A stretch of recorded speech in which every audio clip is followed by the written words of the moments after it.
Hello, and welcome to Reimagining Love. I'm Dr. Alexandra Solomon. Relationships have the power to wound us and the power to heal us.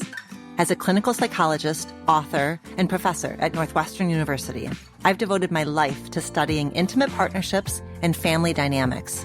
On Reimagining Love, I'm here to translate complex clinical topics into tools and takeaways that you can use in your relationships today.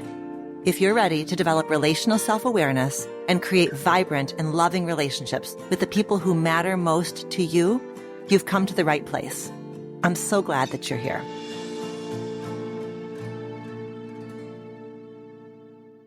Hi there. By now, you've probably heard me talk about my new book, Love Every Day. It will be out in the world in October, but you can pre-order it any time before then. And let me tell you a little something.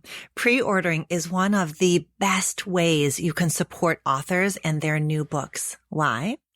More pre-orders equals more buzz about the book, and more buzz means reaching even more readers. Because of this, I really want to thank anyone who has already pre-ordered or who will pre-order Love Every Day by offering them 2 free gifts. You can sign up to receive these goodies by heading to the link in the show notes of this episode or by visiting loveeverydaybook.com. You're going to fill out a quick little form with your proof of a pre-order purchase, like a screenshot of your e-receipt, plus your mailing address and your email. And then you will receive a complimentary Love Everyday journal in the mail. It's so beautiful. And a digital reader's guide in your email inbox. Both of these will arrive in mid-October, right when you're receiving your Love Everyday book. The journal is going to be the perfect place for you to jot down your thoughts and reflections as you read, and the digital reader's guide is full of discussion questions that you can use to spark solo reflection or to spur conversation in a book club, for example.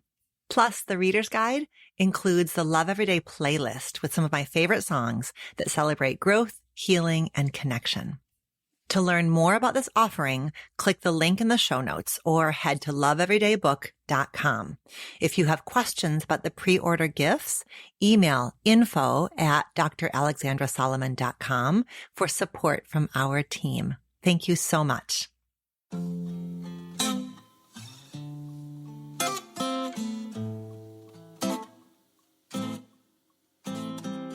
Hi there. I hope that you're doing well as the summer comes to a close. Late August can be such a tender season. There's back to school, there are shifts in activities, there are vacations that are winding down, and there are new beginnings in the air. I know that I am certainly feeling this tenderness in my own life this year.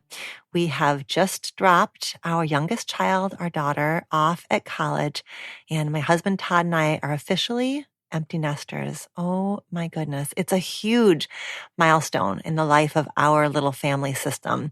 And it's a moment that contains so many both ands. Tell you what, I am being challenged to walk my talk.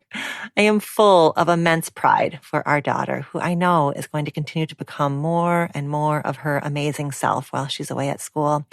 And I'm full of all kinds of grief, knowing that one of my favorite people on earth is not going to be living in our house anymore, that she'll be creating a new world that we're not going to be so much a part of, and that we're letting her go. I've, of course, been processing this transition alongside Todd, and he has his own experience of this time in the life of our family that is in some ways similar to mine and in some ways quite different. So I thought that it would be a great opportunity for us to record a conversation together as we navigate through this period as a couple. And what we know to be true is that all couples go through life stage transitions together, and that these times pose both challenges and opportunities for deep connection, for recalibration, for clarifying who you are and what you're about. So in this episode, Todd and I are reporting to you from the trenches in real time as we think about this new chapter and feel our way into all of what it means and reflect on the experiences we've had as parents up until this point. So I hope this episode feels helpful and illuminating for you, especially if you're a parent or especially if you are currently experiencing a major life change of your own. We will get into all of that right now. Hi, Todd. Good afternoon. I'm so glad that we're here together in the studio again. I'm thrilled to be back. Are you? Yes. Good. Oh, good. It was a lot of fun last time. Yeah. Well, so this is our second ever Toddcast. And as you know, I was taking a peek, at the records. And the first Toddcast stands out as one of the most listened to episodes ever. You are standing among giants with how many people have listened to the Toddcast, the first one. That's very surprising, but I do have a theory on why that might be. You have a theory? I have a theory. About why people like the Toddcast? I think it's not, and the theory is that it has nothing to do with me, but I think your popularity is based on the wisdom you share, of course, but I think people like getting to know you. And I think having me on was a glimpse into you. I can't imagine it was anything I said. So that is my theory. Okay. Well, I like your theory. Well, good. I think that you deserve also.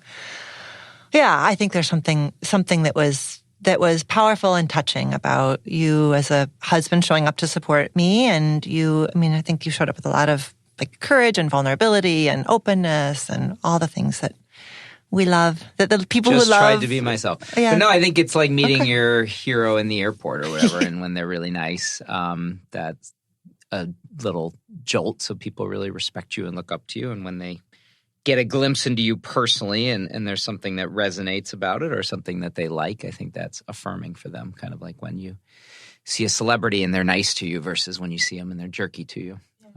Hopefully it was sort of like, wow, she's normal and she has problems like everybody else and she works through them and that kind of thing. I think that's compelling to people, that experts are not perfect people either. And we talked, I think, a lot of things that might have been things other people identified with, which I'm sure helps them. Yeah.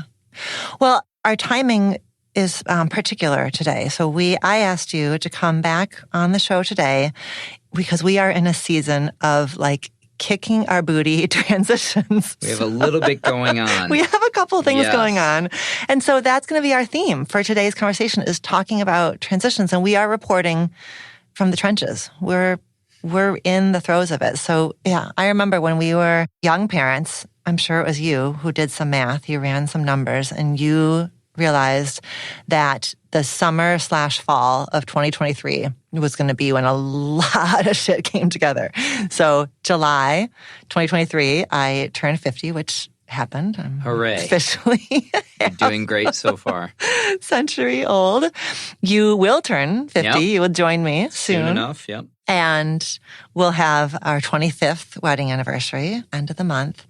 And our baby is about to fly out of the nest. So we've got Brian is about to turn 21. That's more a milestone for him than for us, really. But it's a little milestone for us, too. Yeah, right. Having a kid who's 21. But yes, that's true. More for him. That's true. But yes, all of that within 60-day period, basically. Yep. Anniversary, 2 birthdays, 3rd birthday if you count 21. Mm-hmm. Launched 2 kids to college, or one back and the other one for the first time. Yeah. All within 45 days, I think it is. So maybe it's closer to 60, but it's not a lot. Yeah. So this episode is going to come out on our anniversary, but we're recording it right now 9 days before we drive Courtney to Ann Arbor. So we're in it. We're right in it right now. And so some of what we're going to say about empty nesting is really just going to be hypotheses and imaginings. We don't really know yet. We're going to find out what it's going to be, but apparently we're going to find out.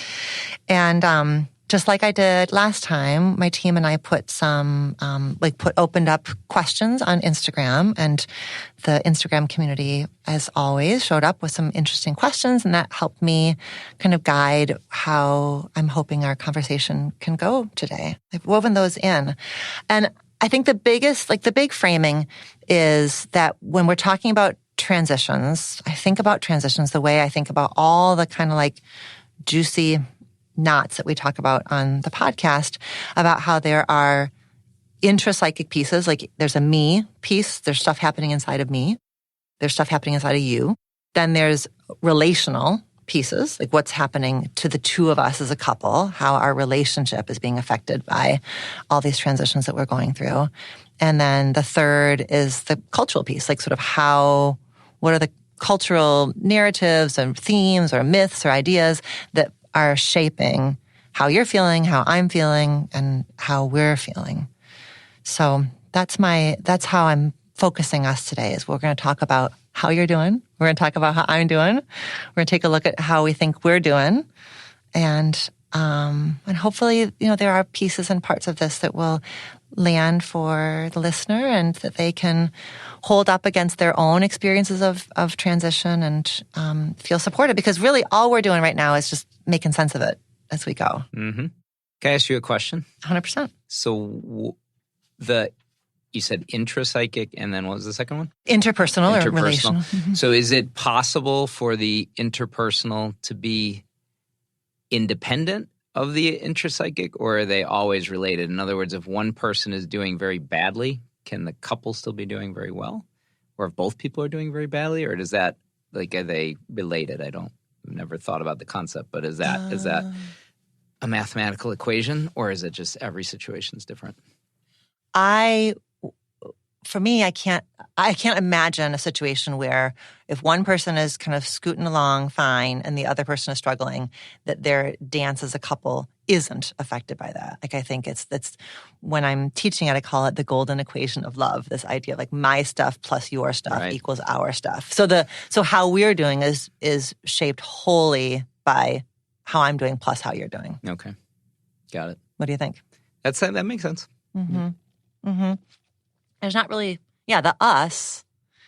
The us is the me plus the you. And I think that we're constantly kind of pinging off of each. I think we're having our own experiences. I ask because I expect you personally won't be doing very well after we drop off Courtney. So it was a bit of a selfish ask. So if you're doing badly, I'm just wondering, what does that mean for us? Well, that's a good question. Right. So if I'm not doing well, then...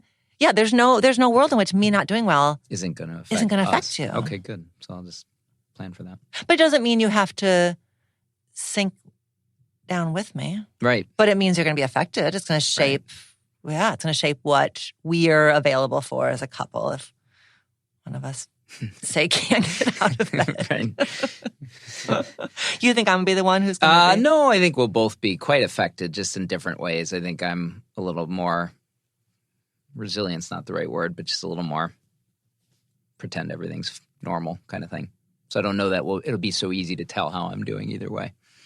For you wear it more obviously. So if you're not doing well, I think everybody will know that, or will see it. Sure. Like you said, you're more likely to not get out of bed, for example. Yeah, that'll be noticeable. I will get out of bed. I'm sure I'll go to work and I'll fall apart in different ways. Right. We just wear things differently. Well, and even that, right? Like, one hypothesis. Or maybe I won't get out of bed. I don't know. Maybe nobody gets. Maybe that's part of empty nesting is that we just sometimes don't get out of bed. We just order pizza and stay in bed. Stay in bed. Yeah. I wonder, and you tell me what you think. I wonder if I know that there are times when my emotional reaction is such that you don't perhaps get to choose your reaction from an open plane of possibility, right? If I'm having like, for example, when we dropped Brian off. Right. And we drove, you drove away, I was having a really, like, an instant, really big reaction. Right. And there wouldn't have been, I don't know how there could have been space for you to choose your reaction from an open plane of possibilities, right? Of course. Well, I think that's the intrapsychic versus the interpersonal. Mm-hmm. Is that you're still, if I was by myself, I might have a totally different reaction. But you're with somebody else, and if that somebody else is falling apart, right? It's not really very kind to not attend to that or try to say maybe there's something I can do to relieve the situation or help you feel better, or if I start having the same big reaction, is that really going to help? Right.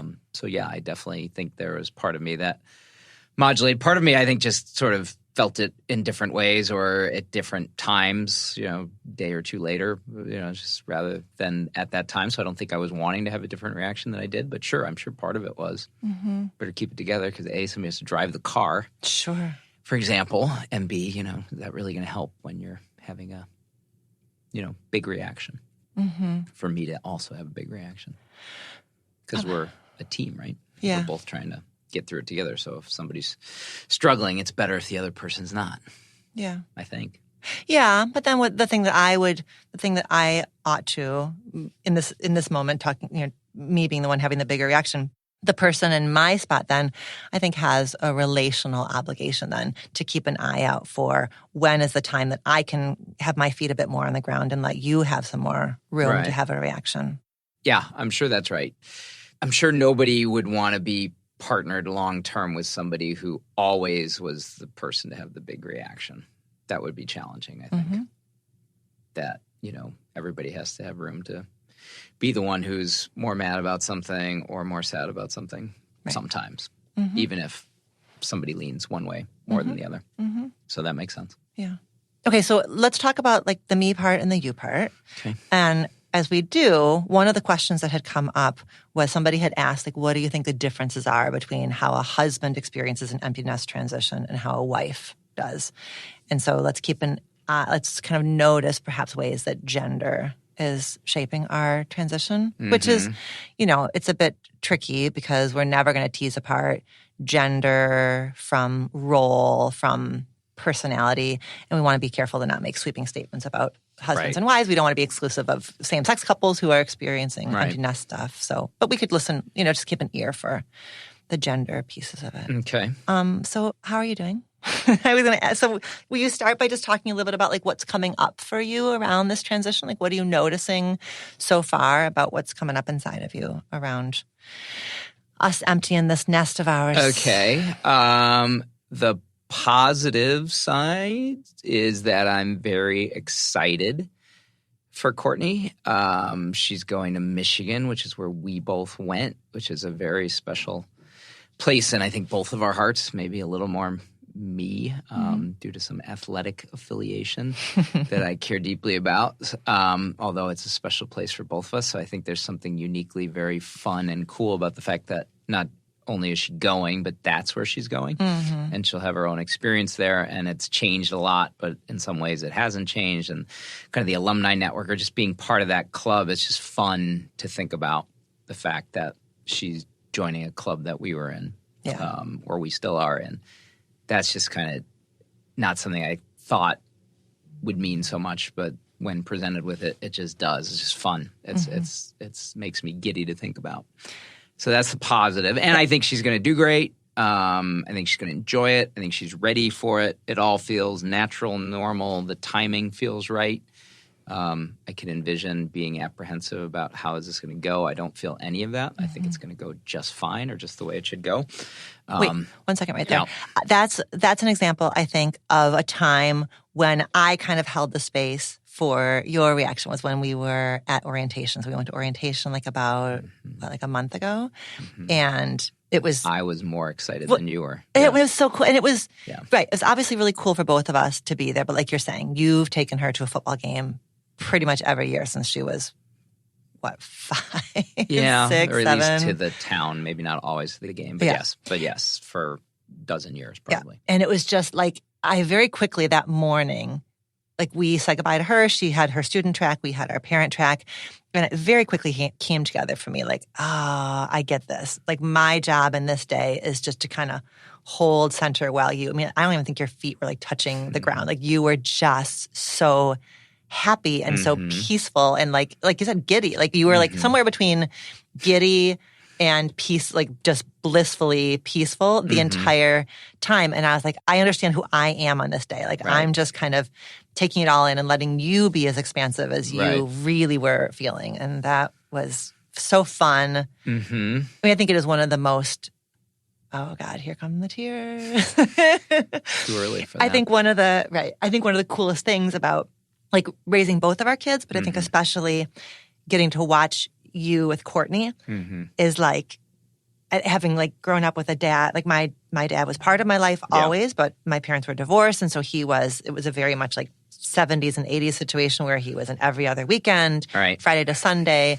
And I never felt like a kind of authority with him. And from the time she was a baby, she just like had you wrapped around her finger in the best of ways, right? Just like how much you adore her comes through like so readily, and how entitled and authorized she feels to ask of you, to be silly with you, to be, to kind of have her own sense of self with you. And that's one of the coolest parts. And so that, like, there were moments, I have a picture of a moment when it was like, I don't even know if the two of you knew where I was. We were like walking around campus orientation. Like the two of you were, in your own conversation. And I don't even know if you knew where I was. And it was so okay, right? Like I was totally in the background, totally faded back. And the two of you were having this. And it was just, I knew where my place was. And it was a really wonderful sense of feeling not important, like not the middle of it at that moment. It was so great. So great. I love that she gets to have that experience with you and that you get to have that experience with her. No, I think that's very important to have that with all of your kids. In our case, both of our kids. There are just some places or times or things that are just ours and not yours, and many more vice versa with you. But there just has to be that level. I mean, that's the only thing that's important to me, is that level of connection, or creating that space with each kid, and each kid is different, very different. So it's just different stuff. But yeah, there's certain things that I think everybody knows is our thing. And maybe that is, again, like you went there too. It's your school too. But again, maybe it's the power of sports, but there is always a little bit of a thing that it's a little more mine than it's yours. And that just exists. And just like prom night was a little more yours than it was mine, that I was taking a little backseat to the pictures and things. Yeah. There are just things that line up with whether it's interests or skills or all of the above. Yeah, maybe that was just something that felt like ours. Yeah. And I was over the moon to be there. I think it's a midlife. We're just squarely in this midlife thing, and I'm very reflective these days of where we are in our lives. And and you're sitting in an auditorium that you sat in when you were 17, sitting next to the person you were sitting next to when you were 17, who you weren't married to then, and now you're married. And I'm making jokes during the lecture and making you laugh during the lecture, and that's what I used to do 33 years ago. And it's a place that feels uniquely mine. Ann Arbor, Michigan is one of my favorite places in the world, and it feels uniquely mine. And I'm wearing a name tag that says guest of Courtney Solomon.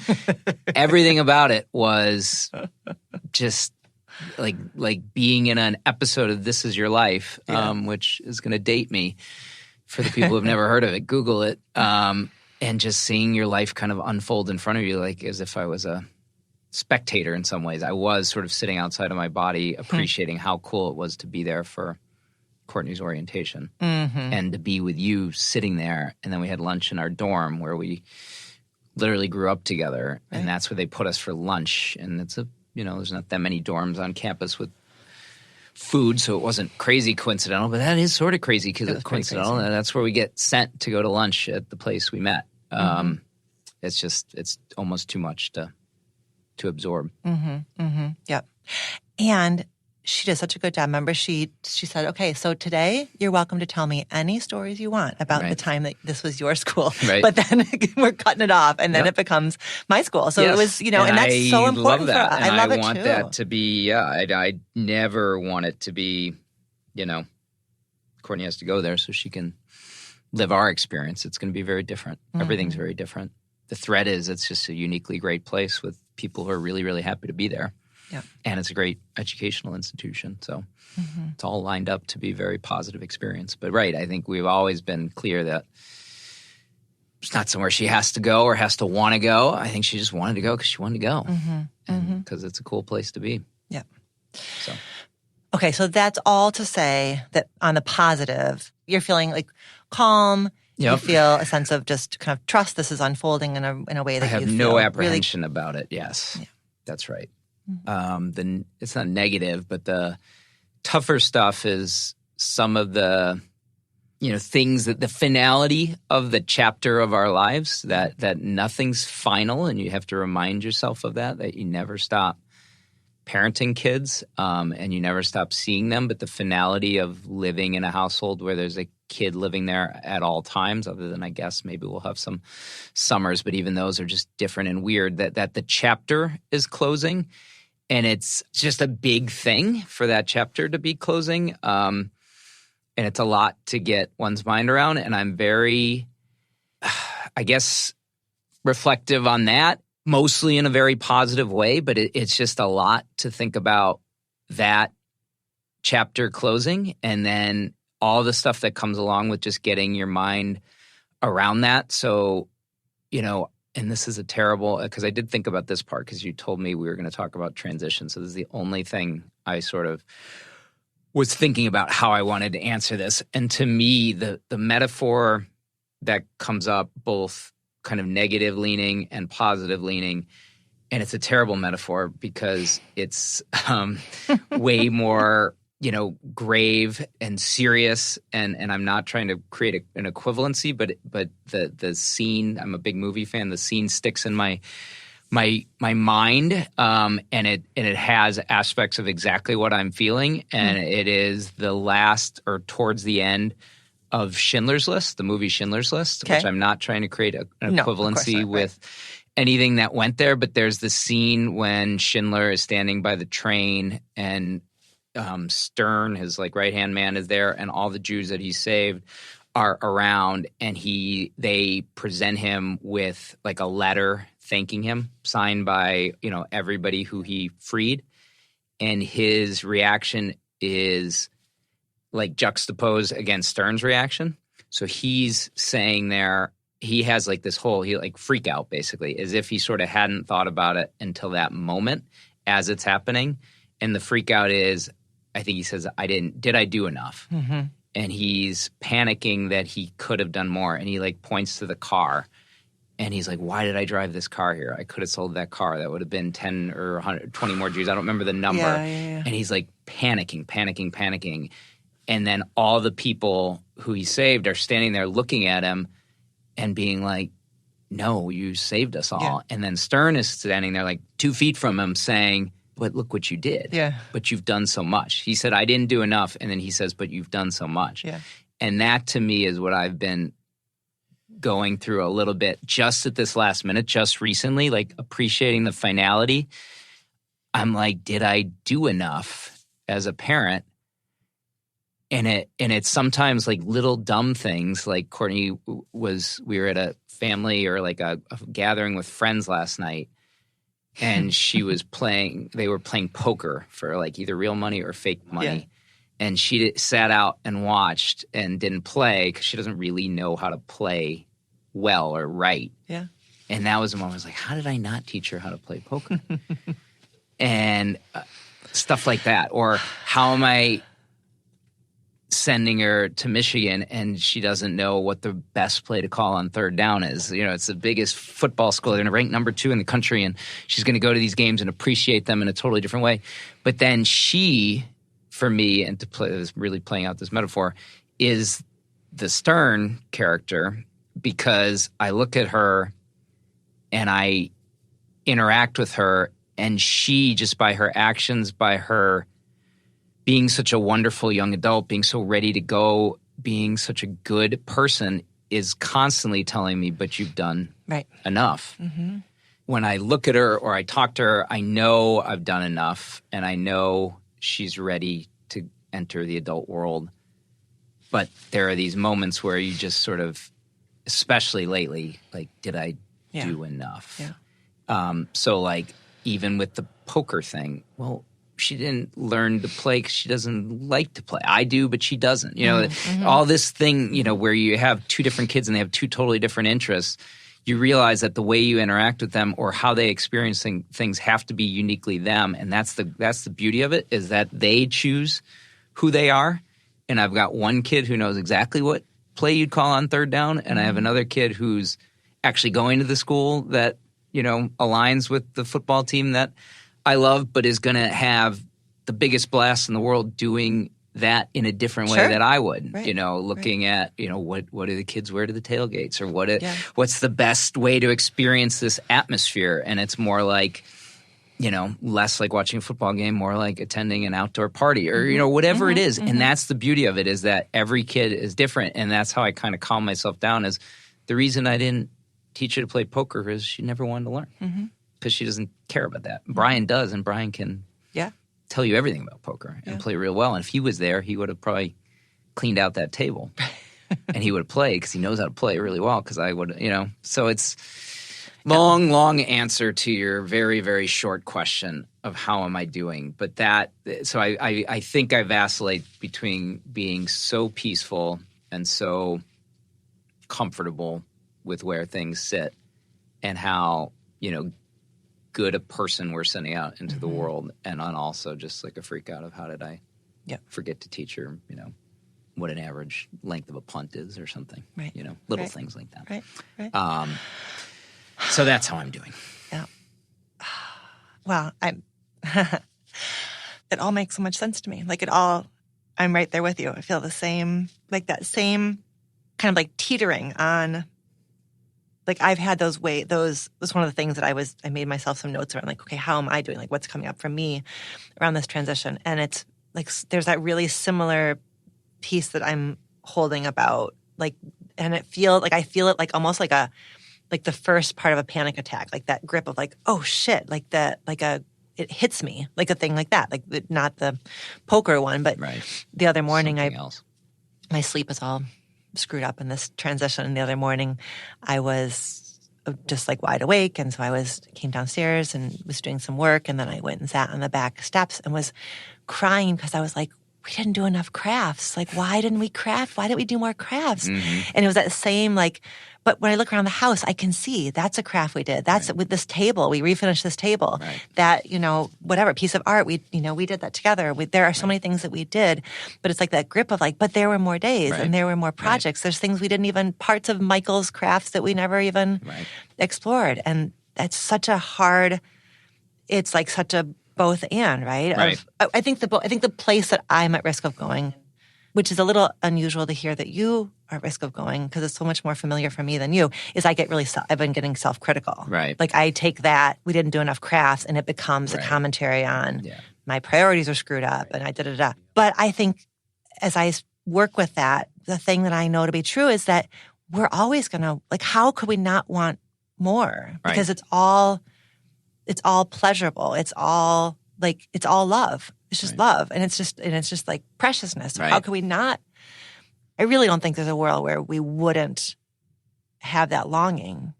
No, I think that's right. And and you're right. I think you're more inclined to feel self-critical. And I guess you're always lean that way. And I'm less so. I'm more just, I think, struggling with the concept of the time has passed. Yeah, you don't make it about not usually, and in this case a little bit, but I do, but it's pretty easy for me to be reminded, the little stern in my ear or whatever you've done so much. Like I feel very comfortable with that. I feel like we've been good parents and we've done what we were supposed to do. Yeah, I don't feel like a lot of regret, or even a little regret. Yeah. Little moments here or there, or this or that, could have done this, of course, but. Like it's, one of the only two things I ever cared to do in my life was be a good member of a family and do a good job with my work. And I just maybe it's because I'm not spread out so thin. I mean, those are the only two things I care about, pretty much. So I feel like I put in the time and did it, as best I could and feel very comfortable with that. So it's more about the slippage of time for me than when I say, have I done enough? It's more like, feels like the slippage of time. Yeah. I don't feel like real self-critical on how did I let that slip or, because I don't know. I get very quickly the voice in my ear on you've done so much is it's the reflection of Courtney. It's not the voice in the ears. Nobody's saying it. It's just seeing who she is. Like what a great feeling that you're sending a kid off to college and you just know with 100% confidence with every fabric of your being that she's a person that if somebody's struggling there, she's going to help them.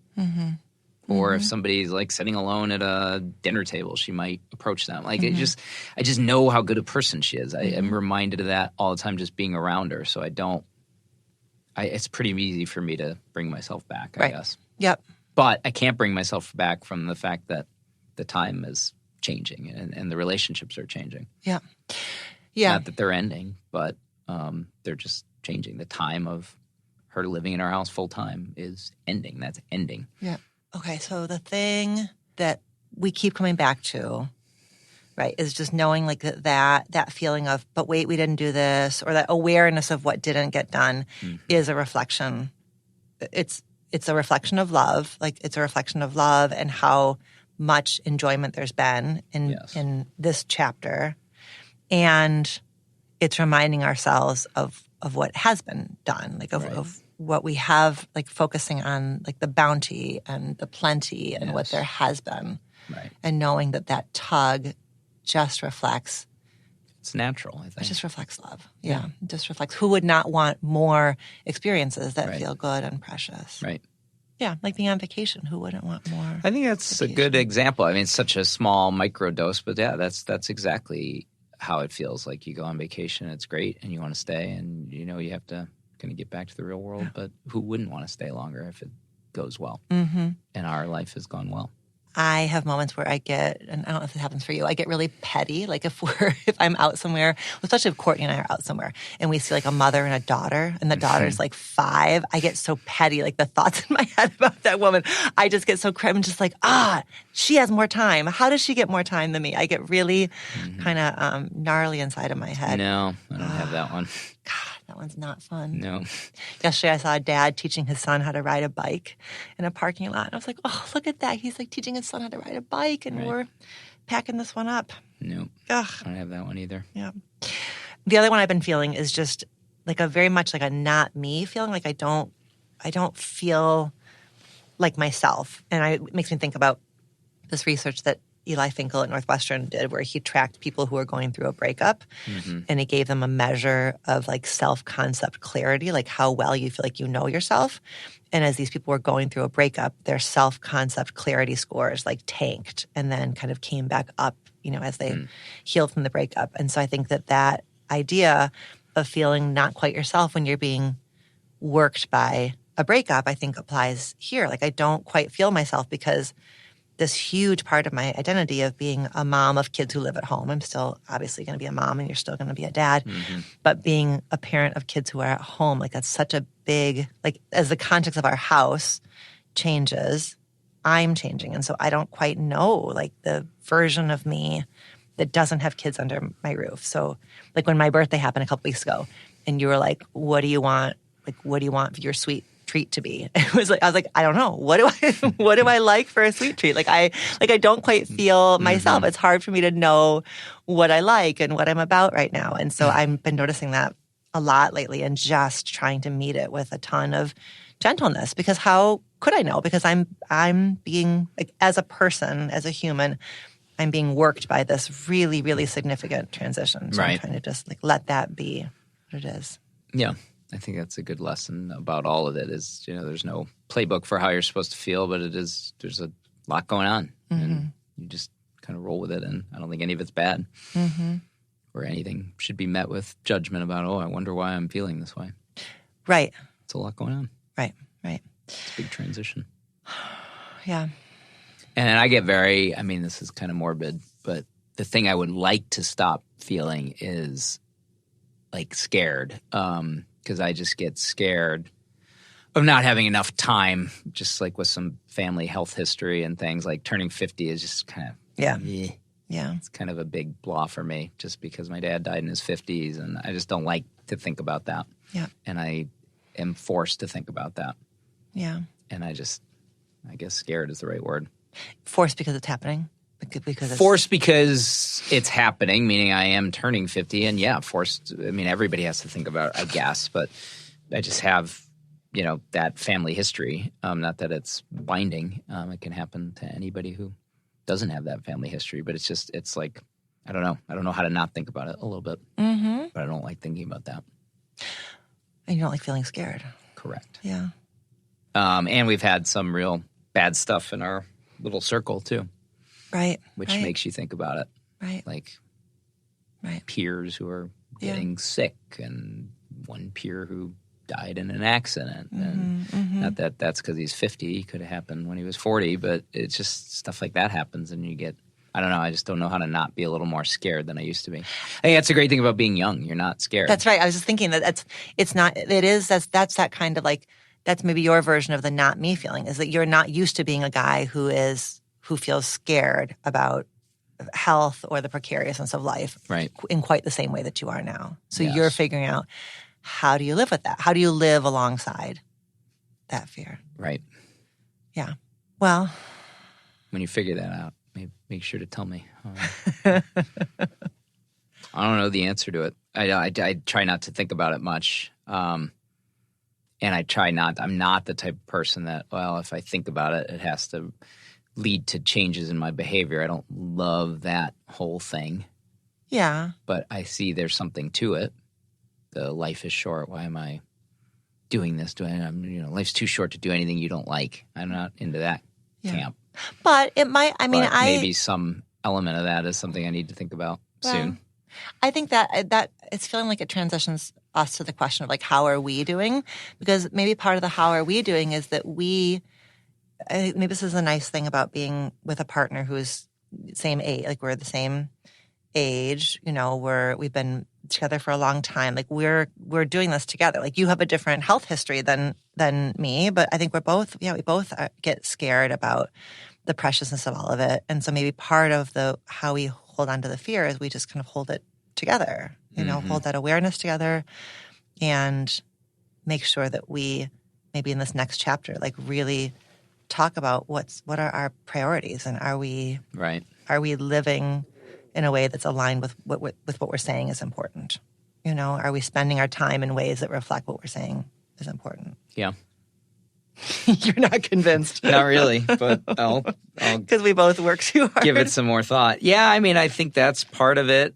I don't know. Yeah, it's just a hard issue to wrestle with. I don't know that there's a great answer to it. I think some level of moderation on things or some worldview of nothing's too important, which I think I actually do okay on. Mm-hmm. I don't think I do too. I'm not stressed on a day-to-day basis for the most part.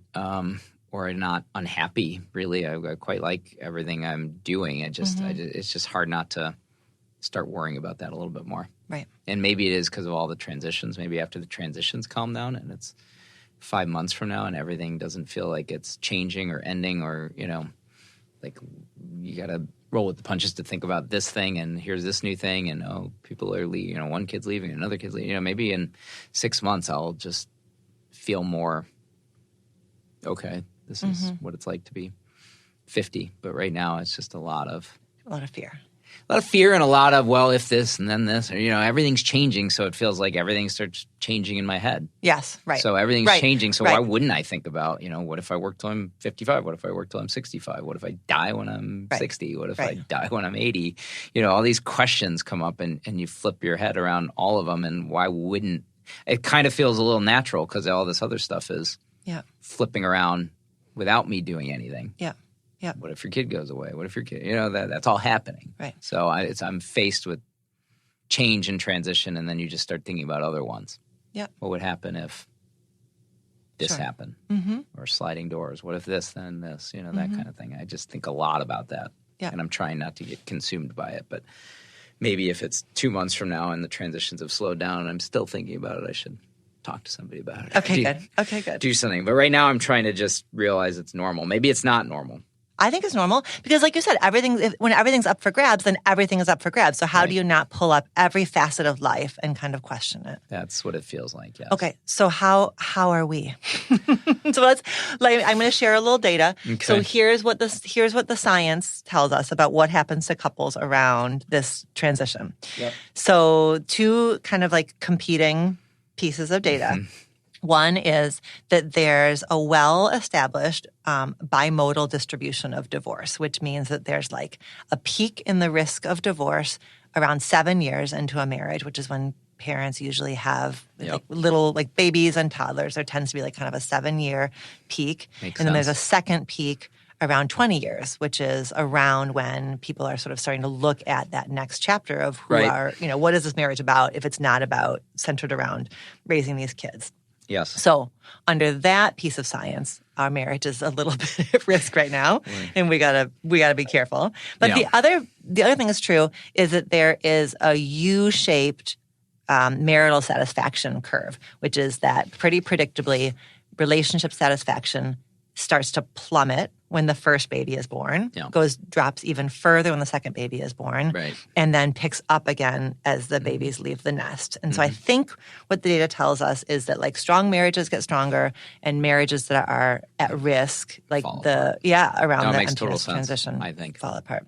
So that makes sense. It makes total sense, yes. And I feel not one, after I just went through all the neurotic things I worry about, that's just not one I worry about. I'm quite excited for the next chapter just through the lens of just us. That part feels easy. I mean, I think the two red flags I see, and these are really, really basic, but the ones that I think are very, very big red flags that I would be worried about, neither of which is anything we have to worry about, is three. One is just not getting along or not liking each other that much, which a lot of couples, ones we know, ones we peripherally know, that's a huge problem with people. They're just kind of carrying on, or they're not particularly fond of one another or have much respect for the other person, and they're clearly staying together for their kids. I think everybody must know some people who they would say, I bet they're staying together for their kids. I don't feel like we are doing that or have ever been doing it. I don't feel an ounce of doubt about that.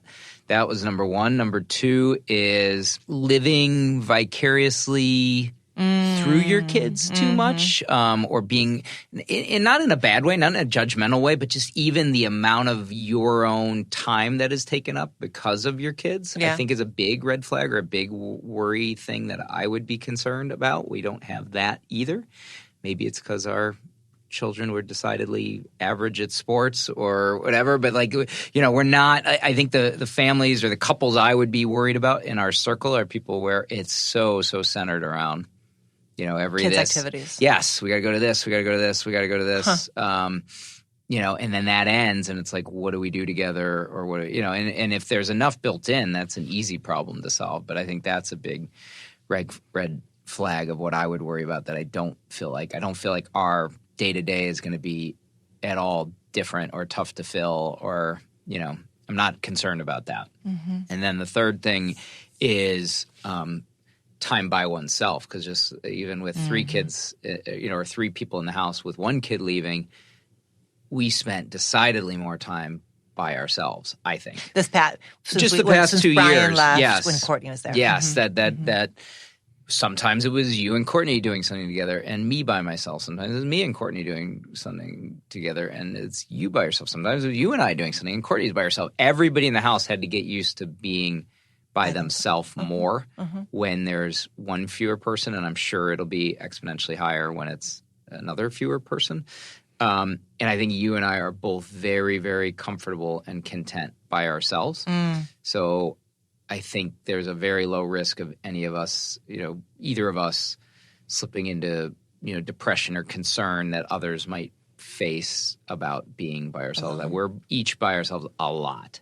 Yeah. I vacation by myself sometimes. You sometimes do. Extend a trip by, and go to restaurants. I do all sorts of things by myself. I'm maybe on the extreme of that, but I think you're also very comfortable by yourself. And I think we've got all three of those things working very much in favor of us. And I don't know if those are backed up by research. That's just me saying what I think are the three things that, might be very challenging at this stage. But not only are those not challenging, if anything, they're kind of advantages for us. We really like each other. We really like spending time together.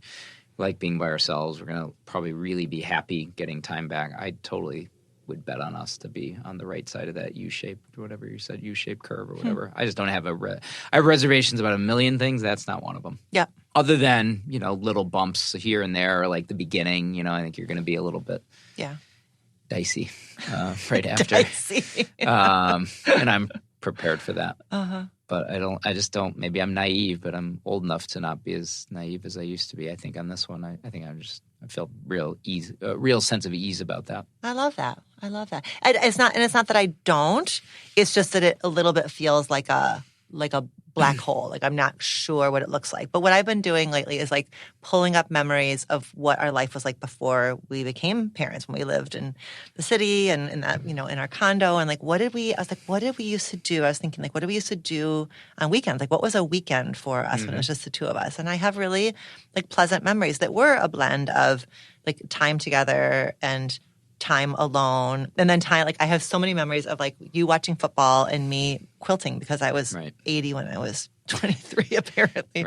And and like just being like in the same room but not doing something together. And so I think for some couples, like when they're a blended family, they don't have that chapter of before kids, but we have that chapter of before kids. And so we are returning to something that we once knew, but it feels like a million years ago, and we're different than we were, and we've had this whole experience of raising this family. But I have been finding comfort in those like memories of, okay, we used to know how to put together a weekend. Yeah, I'm not worried about it. I'm just not.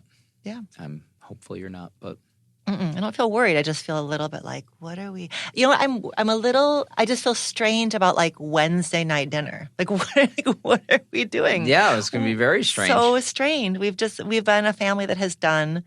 Right. So, just like so many things. It's definitely a priority to have 4 people at the table. Oh, for sure. Very, very often. And again, without like the sports and some of the things, like everybody did activities and things, but usually at school, like a lot of people don't do that. A lot of families do not do that because there's practice every day, after school, or, that just, it's for us. Yeah. We probably had 5 or 6 dinners a week at the dinner table for the last 20 years. 21 years. Yeah. Yeah. We went out sometimes, but, it's just not like, oh, everybody grab your own thing, or, different times, or so-and-so's running here or there. We had a lot of that. That is going to be strange. Yeah, we're just going to have to reinvent that. I feel apprehensive about that too. You do? I do. I mean, just it's going to be weird. I don't want to do it like we used to do it. It's going to be sad and weird, but I just figure we're going to do something different.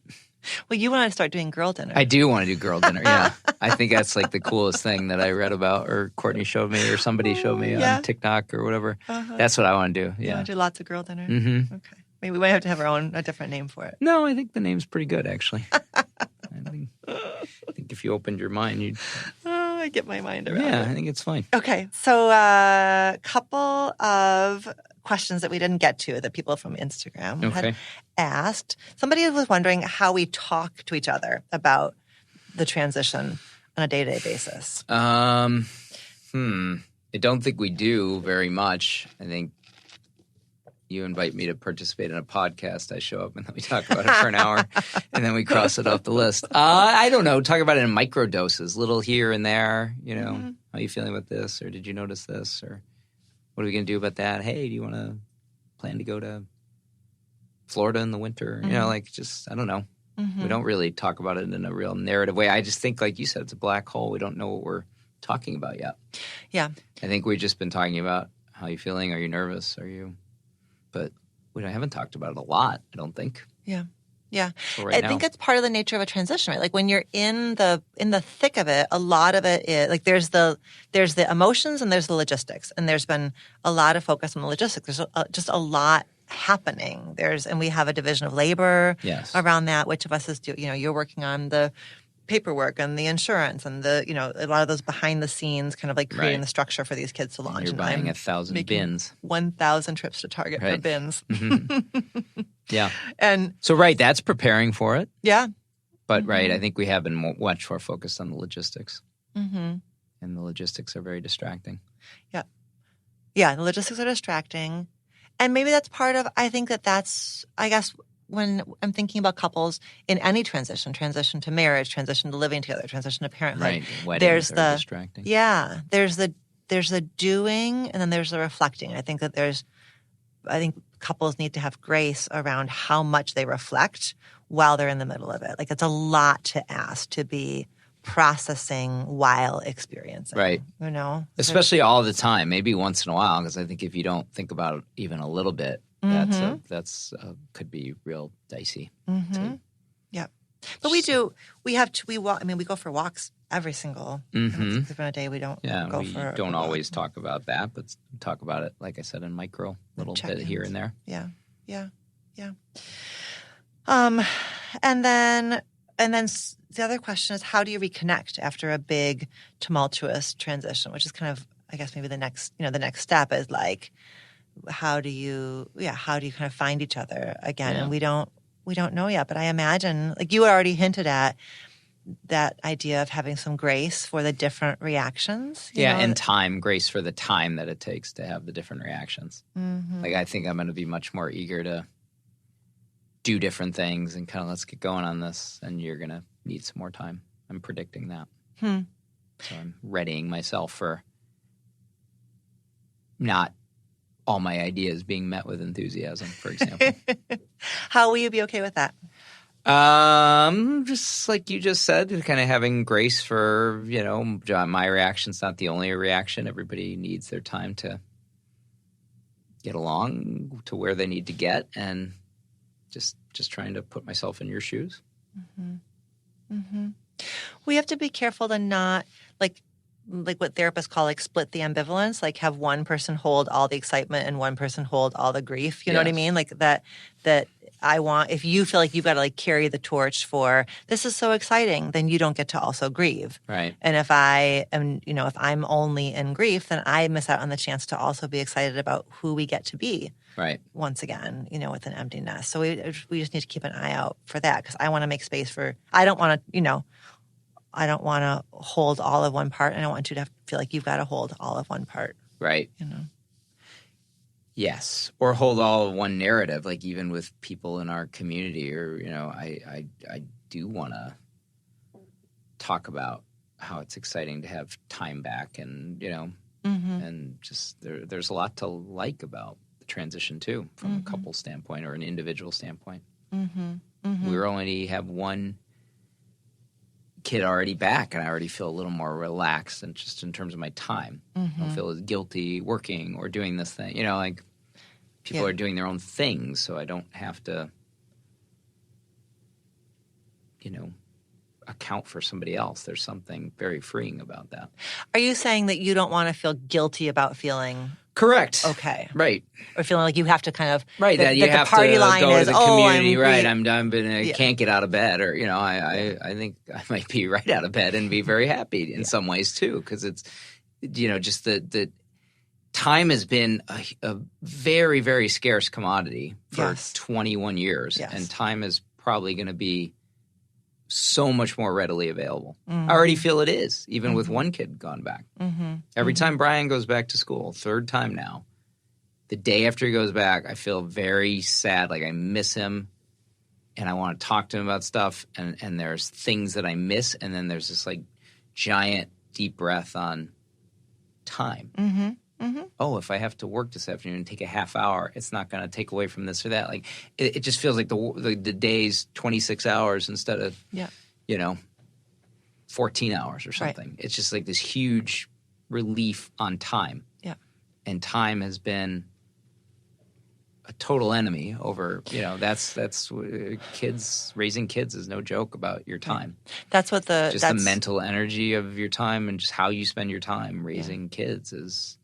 It's a lot of work. That's why people shouldn't do it if they don't want to do it. If they don't really want to do it. And I'm not complaining. I'm just commenting on it. So I just just Brian being gone he's been gone for 5 days. I feel like this weekend felt like 5 days instead of 3 or 2.5 or whatever. Yeah. It was like, wow, that was a lot. And you get used to it again. Oh my God, that's what a weekend feels like when there's, he especially because I kind of lean, we've talked about being a little bit gendered in terms of like where we spend our hours. I spend a lot of time with him when he's here, and when he's not here, I don't spend any time with him. And I'm texting him, and we're talking and doing things, but what a huge change in my time. Yeah. And a lot of that's positive. A lot of it's, emotionally negative, but from the pure time standpoint. So I want to embrace that and appreciate that. That's going to be fun. Right.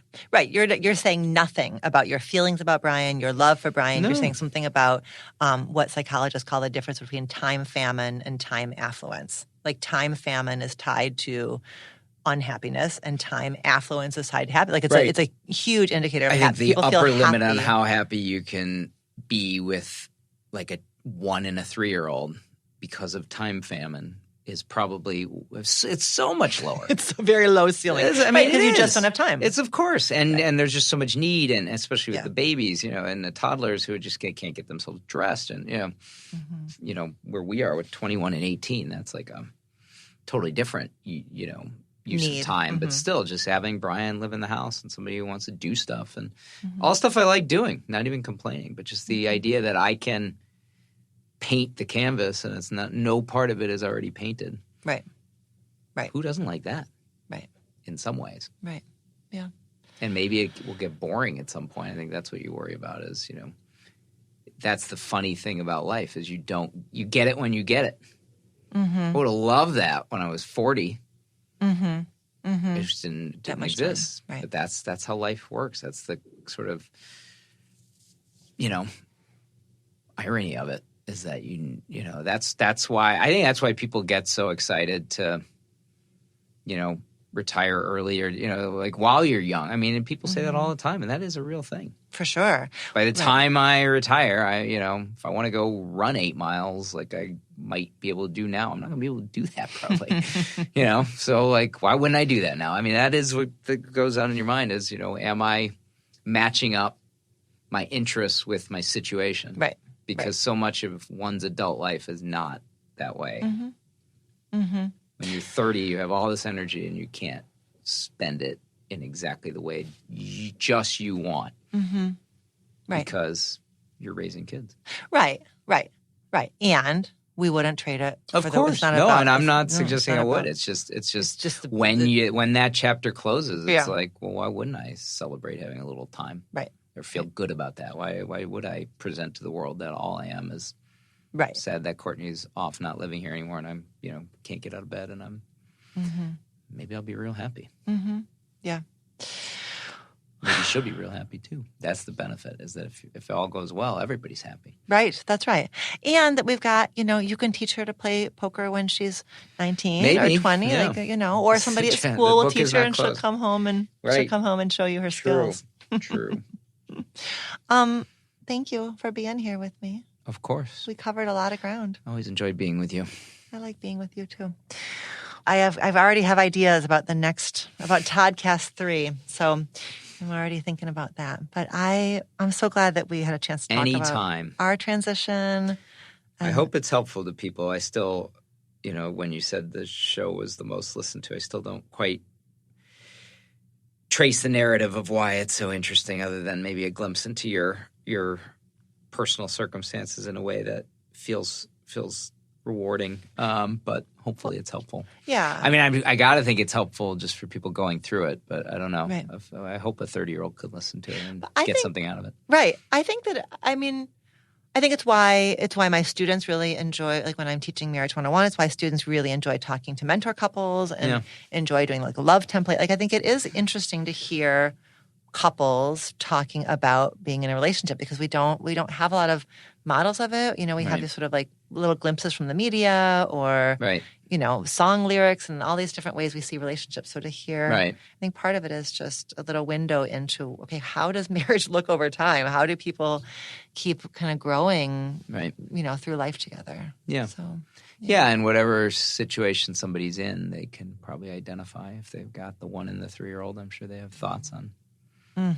Our hearts are with you. Yeah, it's a tough time for marital satisfaction. It's not a tough time for other things. No, it's such a beautiful time. Cute and beautiful time, but good luck, ranking that as your happiest married, years as terms of couple satisfaction.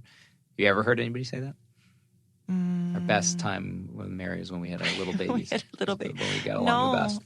Right. No, because there is, it's just, there's just so much urgency and so much need. And they're so sweet, but yeah. Okay, my dear.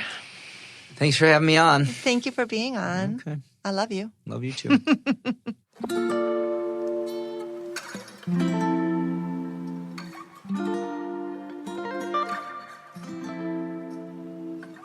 Thank you, Todd, for joining me here again on Reimagining Love. I hope that you enjoyed hearing our conversation and listening to us process this transition that we're going through in real time. As you could clearly hear, change is hard, and two people in an intimate partnership may very well, will most likely experience the same change in very different ways. What helps is approaching the new chapter as a team, making space for each partner's emotional experiences, whatever they are, and making sure to celebrate what deserves to be celebrated. I am sending you tons of love as you turn over your own new leaf this fall. Until next time, be well. Do you have a relationship question that you want answered on the show? Visit reimagininglove.com to send in a written or audio question. Questions can be about intimate partnerships, family relationships, friendships, you name it. If you're looking for more love and relationship content, you can find me on Instagram at dr.alexandra.solomon or visit my website, dralexandrasolomon.com, where you'll find my blog as well as the Intimate Relationships 101 e-course based off of the popular class I teach at Northwestern University. Thank you for listening, and see you next week here on Reimagining Love.